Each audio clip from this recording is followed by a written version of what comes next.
Power से अपने इलाके की राजा बनना चाहता है और लोग उसे एक तरह से राजा मानते भी थे। लेकिन भले ही वो सबके लिए बलवान क्यों ना हो, बिस्तर पर वो एक भीगी बिल्ली के समान था। ना तो वो खुद को खुश कर पाता था और ना ही अपने पत्नी को, और इस वजह से उनकी कोई बच्चा भी नहीं था। अब जो औरत थी वो किसी भी तरह से एक बच्चा चाहती थी और इस वजह से उसकी पत्नी दूसरी मर्दों के साथ अवैध संबंध बनाती थी। दोस्तों, ये एक ऐसी कहानी है जिसमें कि कोई भी कैरेक्टर फालतू नहीं है, सभी किसी न किसी तरीके से एक दूसरे से जुड़े हुए हैं। तो चलिए शुरू करते हैं। कहानी की शुरुआत में हम एक समुद्री तट को देख पाते हैं जहां पर एक मछली तड़प रही होती है। इस मछली के पीछे एक रहस्य छिपा हुआ है जिसे हम फिल्म के बिल्कुल अंत में जान पाएंगे। मछली के पास एक लड़का अजीबोगरीब अंदाज में नाच रहा होता है। नाव पर बैठी एक बूढ़ी औरत मछली की तरफ भाला फेंकती है जिससे वो मछली मर जाती है। इस बूढ़ी और लड़के के बीच गहरा संबंध है जो हमें फिल्म के दौरान धीरे धीरे समझ में आएगा। मछली के मरने के साथ ही दो आदमी बाइक पर सवार होकर समुद्र के किनारे से गुजरते हैं। यहाँ एक लड़का है जिसका नाम है मोकाई। वो डब्ल्यू भाई नाम के एक आदमी के खिलाफ कुछ लोगों को भड़काने की कोशिश कर रहा है। ये लोग धीरे धीरे एक साथ रहने की सलाह देते हैं। थोड़ी देर बाद हमें डब्ल्यू भाई को दिखाया जाता है जो समुद्र के किनारे मछली के व्यापार में शामिल है। इसके साथ ही वो कई गैर कानूनी कामों में भी लिप्त है। डब्ल्यू भाई का कारोबार मदन हलदार नाम के एक आदमी के माध्यम से चलता है। मदन हलदार यहाँ की इलाके का एक नेता है। डब्ल्यू भाई मदन से कहता है कि मंदार और बंका को बुलाओ, मोकाई को खत्म करना होगा। इस पर मदन कहता है कि मंदार को पहले जोराबादी देने की बात हुई थी, अब इसे दे दीजिए। डब्ल्यू भाई कहता है कि मैं उसे वो देने वाला नहीं हूँ, इसीलिए तो अब तक नहीं दिया। तभी डब्ल्यू भाई का बेटा वहाँ आता है और गुस्से में शराब पीने के लिए पैसे मांगता है। डब्ल्यू भाई के परिवार में उसकी पत्नी और बेटा भी है। लड़के का नाम है मंशा और वो बेहद गर्म मिजाज का है, लेकिन उसके गुस्से का कारण ये है कि उसने कभी भी अपने पिता का प्यार नहीं पाया। उसका पिता हमेशा अपने कारोबार और औरतों में उलझा रहता है। इसके बाद हमें मंदार को दिखाया जाता है। मंदार डब्ल्यू भाई का दाहिना हाथ है। डब्ल्यू भाई के जितने भी गैर कानूनी कारोबार है वो सब मंदार ही संभालता है, लेकिन मंदार शारीरिक रूप से अक्षम है और इसी कारण उसकी पत्नी के साथ अक्सर झगड़े होते रहते हैं। यही वजह है कि मंदार की पत्नी, जिसका नाम लैली है, और लैली के साथ डब्ल्यू भाई का अवैध संबंध है। मंदार इसके बारे में कुछ नहीं कहता। खैर, लैली एक रात मंदार के साथ बातचीत कर रही थी और तभी डब्ल्यू भाई का फोन आता है और वो मंदार से कहता है, तेरे बचपन के दोस्त के पर निकल आए हैं, उसे रास्ते से हटा दे और बंका को भी साथ ले जा। अगले दिन मंदार बंका को फोन करके सारी बात बता देता है। इसके बाद हमें मोकाई और एक लड़के को दिखाया जाता है। जब वो लड़का वहाँ से चला जाता है तो मोकाई अकेला रह जाता है। तभी मंदार और बंका वहाँ आते हैं और मोकाई से कहते हैं, चल समुद्र किनारे पैर फैलाकर शराब पियेंगे, बहुत दिनों से साथ में शराब नहीं पी है। मोकाई पहले मना करता है लेकिन बाद में मान जाता है। असल में मोकाई ने उस दिन भाषण दिया था वो डब्ल्यू भाई के खिलाफ था, इसलिए डब्ल्यू भाई ने उसे मारने की योजना बनाई थी। मोकाई को बीच समंदर ले जाकर मारने की कोशिश की जाती है, लेकिन मारने से पहले मोकाई कहता है, मंदार तू कितना बड़ा बेवकूफ है। जो इंसान पूरे गेलपुर का राजा बनने की ताकत रखता है वो डब्ल्यू भाई का पालतू गुलाम बना हुआ है। उसके इस बात के बावजूद मंदार अपने बचपन के दोस्त को मारकर समुद्र में फेंक देता है। दूसरी तरफ मंचा समुद्र किनारे टहलते समय किसी लड़की की हंसी की आवाज सुनता है। वो पास जाकर देखता है तो वहाँ मदन बाबू की छोटी बहन लाखूमणि फंटूस के साथ बातचीत कर रही थी। असल में मंचा लाखूमणि को बहुत पसंद करता था, इसलिए वो गुस्से में आकर मदन बाबू को दो चार खरी खोटी सुना देता है। इधर रात के समय शहर से मंदार और बंका लौट रहे थे। तभी रास्ते में उनकी मुलाकात मजनू बूढ़ी से होती है। जब मंदार मजनू बूढ़ी को 100 रुपए देता है तो वो कहती है, ये भी तुझे वापस मिलेगा, तू 50 और तू 50। इसके बाद वो वहाँ से डब्ल्यू भाई के घर चले जाते हैं। डब्ल्यू भाई और मदन बाबू वहाँ बैठकर शराब पी रहे थे। डब्ल्यू भाई मंदार और बंका को 50,000 रुपए देता है। दोनों हैरान होकर एक दूसरे की तरफ देखते हैं क्योंकि मजनू बूढ़ी की बात सच हो गई थी। डब्ल्यू भाई अपनी चेन उतारकर मंदार को देता है और कहता है कि इसे लैली को दे देना। उसी रात मदन बाबू मंदार को फोन करता है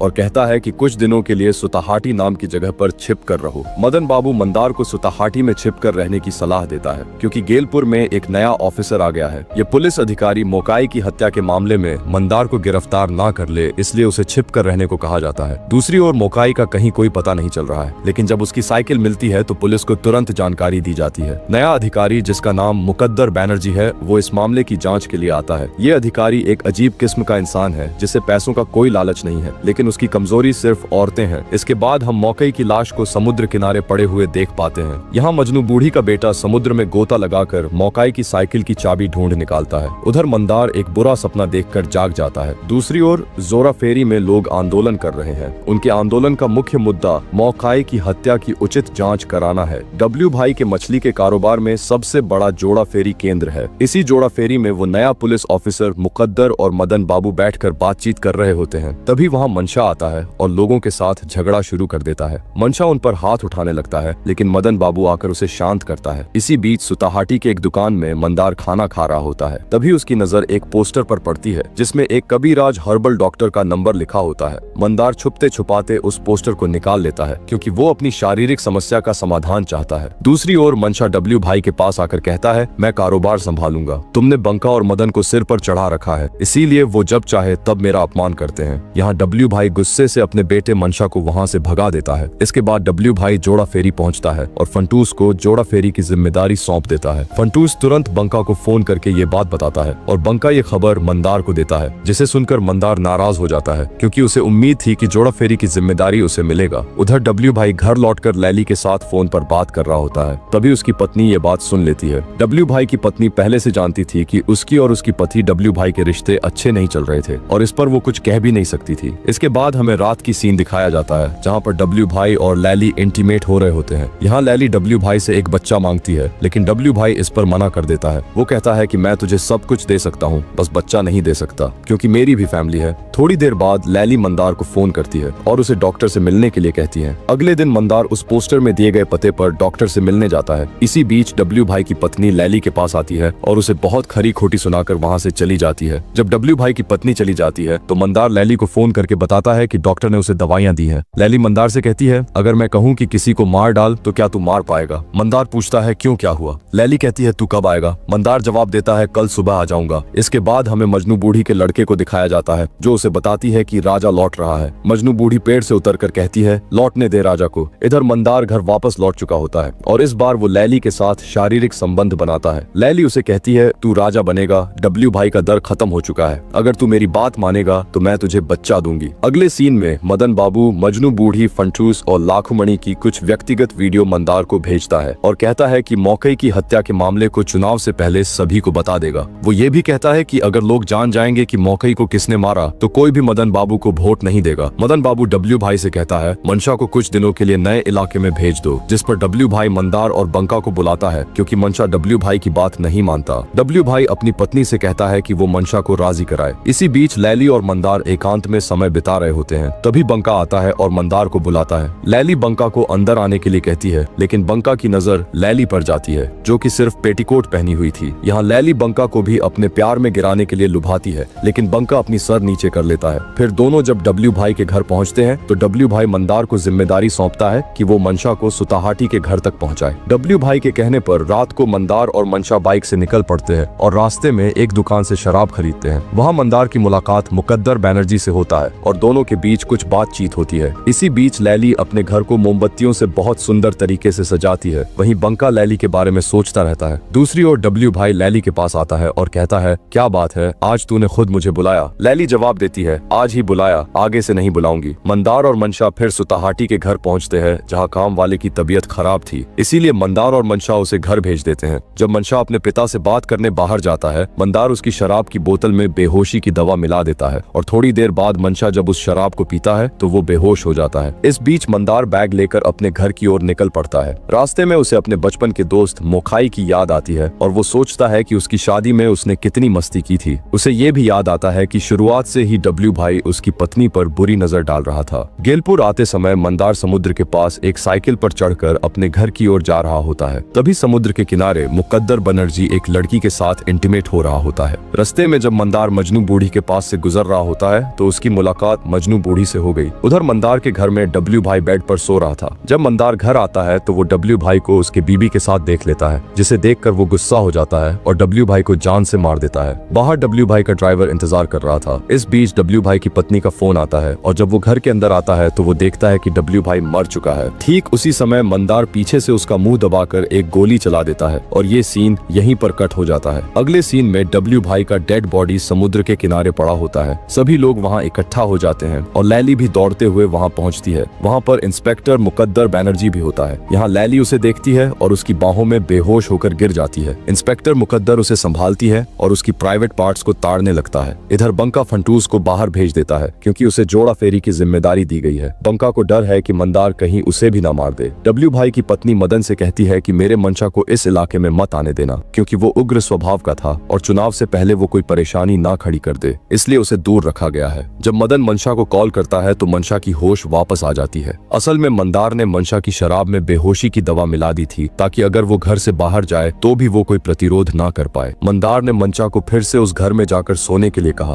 फिर मंशा मंदार को जगाकर कहता है, मंदार, मेरे पिता को किसी ने मार डाला है। मंदार मंशा से कहता है, मुझे 2 दिन का समय दो, जिसने डब्ल्यू भाई को मारा है मैं उसे खुद मार दूंगा। इसी बीच बंका फंटूश को बस में चढ़ा देता है। गेलपुर के जोड़ा फेरी में काम करने वाले लोग कुछ देर के लिए मौन रखते हैं। फिलहाल जोड़ा फेरी की जिम्मेदारी मंदार को सौंप दी जाती है। यहाँ मजनू बूढ़ी की बातें सच हो जाती हैं और मंदार राजा बन जाता है। कुछ समय बाद मंदार इंस्पेक्टर मुकद्दर के पास पहुंचता है, क्योंकि इंस्पेक्टर मुकद्दर ने उसे बुलाया था। मुकद्दर मंदार से कहता है कि उसे पता चल गया है कि इस हत्या को मंदार ने ही किया है। वो मंदार से रिश्वत के तौर पर लैली को मांगता है। मंदार गुस्से में आ जाता है और इंस्पेक्टर मुकद्दर से कहता है, अगर मुझे तुम्हारे पास रहकर काम करने का मौका मिलता है तो तुम्हारे लिए ये फायदेमंद होगा। घर लौटने पर मंदार लैली से ये बात कहता है। लैली गुस्से में आकर मना कर देती है। तब मंदार उसे गुस्से में कहता है, तू तो डब्ल्यू भाई के साथ रातें बिताती थी, मैंने कुछ नहीं कहा। आज मेरी बात सुन, तू चाहती थी ना कि मैं गेलपुर का राजा बनूं, तो अब मालिक की बात सुन। रात को मदन बाबू इंस्पेक्टर मुकद्दर को अपने घर खाने के लिए आमंत्रित करता है। इंस्पेक्टर मुकद्दर खाने का आयोजन खत्म करता है। यहाँ इंस्पेक्टर मुकद्दर बाहर जाते हुए कांस्टेबल से कहता है, इनके ऊपर थोड़ा ध्यान रखना। अगले दिन बंका मदन बाबू को मजनू बूढ़ी के बारे में बताता है। मदन बाबू कहता है कि तो फिर हमें उससे मिलना चाहिए। रात को जब वो बाहर जाते हैं तो तब फंटूश लाखूमणि की घर पर आता है। वहीं उस रात इंस्पेक्टर मुकद्दर लैली के साथ समय बिताने आता है। दूसरी ओर मंदार मजनू बूढ़ी को बुलवाने आता है, लेकिन वो वहाँ नहीं होती। मजनू बूढ़ी का बेटा वहाँ खाना खा रहा था। मंदार उससे पूछता है, बूढ़ी कहाँ है बेटा? तो वो कहता है, बूढ़ी नहीं है, तुम कौन हो? फिर मंदार उसे कहता है, क्या तुम मेरे बारे में जानते हो? तो मजनू बूढ़ी का बेटा जवाब देता है, मैं सब जानता हूँ। तुम कमजोर हो, तुम राजा नहीं हो, कोई और राजा है और वो तुम्हें मार डालेगा। मंदार कहता है, कौन आएगा मुझे मारने? इस पर लड़का जवाब देता है, तुझे जल्द ही पता चल जाएगा, तू जरूर मरेगा। यहाँ मंदार कहता है, मुझे कौन मारेगा? मैं पहले ही उस राक्षस को मार डालूंगा। इस पर वो लड़का कहता है, तुम नहीं मार पाओगे। मंदार फिर कहता है, बूढ़ी को बुला, नहीं तो तुझे जो पूछ रहा हूँ उसका जवाब दे। मुझे कब मारेगा? ये सब कब होगा? लड़का फिर कहता है, पहले तुम्हारी बीवी तुम्हारे सिर पर चढ़ेगी और तुम पैरों तले रहोगे। ये कहकर वो दौड़ते हुए वहाँ से भाग जाता है। जब मंदार लौटता है तब बंका और मदन बाबू से मिलता है। अगले सीन में रात को फंटूश जब अपने प्रेमी से मिलने आता है तब कांस्टेबल फोन करके इंस्पेक्टर मुकद्दर को इसके बारे में इन्फॉर्म करता है। इंस्पेक्टर मुकद्दर ये जानकारी मंदार को देती है। उस रात डब्ल्यू भाई की ड्राइवर को मंदार ने मारा नहीं, बल्कि उसने फंटूश को मारने के लिए उस ड्राइवर को भेजा। दूसरी ओर जब मदन और बंका घर लौटते हैं तो उन्हें पता चलता है कि फंटूश वापस आ गई है। बंका मदन बाबू के घर से फंटूश को लेकर जब अपने घर लौट रहा था तब ड्राइवर गलती से फंटूश को मारने के बजाय बंका को मार देता है। वहीं मंदार बैठकर शराब पी रहा था। अचानक वो देखता है कि बंका उसके सामने बैठा हुआ है। मंदार डर के मारे पानी में गिर जाता है, क्योंकि उसे तो ये पता था कि बंका मर चुका है, तो फिर वो यहाँ कैसे आया? असल में ये बस उसकी एक भ्रम था। दूसरी ओर लैली खून से सनी चद्दर को धो रही थी। डब्ल्यू भाई को मारने के बाद लैली को हेलुसिनेशन होने लगे थे, जिसमें चादर पर खून के धब्बे थे। अगले सीन में डब्ल्यू भाई की पत्नी डब्ल्यू भाई की तस्वीर में अगरबत्ती अर्पित कर रही होती है, लेकिन तभी उसे गुस्सा आती है और वो अगरबत्तियों को डब्ल्यू भाई की तस्वीर की ओर फेंक देती है और भोला से कहती है कि डब्ल्यू भाई का कमरा खोल दो। वहाँ से वो डब्ल्यू भाई की पिस्तौल ले लेती है। इधर सुबह जब ड्राइवर मंदार के पास आता है तो वो देखता है कि मंदार बेहोश पड़ा हुआ है। ड्राइवर मंदार की आंखों में पानी छिड़कता है। मंदार को होश आता है और वो उठकर बैठता है। यहाँ ड्राइवर मंदार को बताता है कि उसने फंटूस को मार नहीं सका।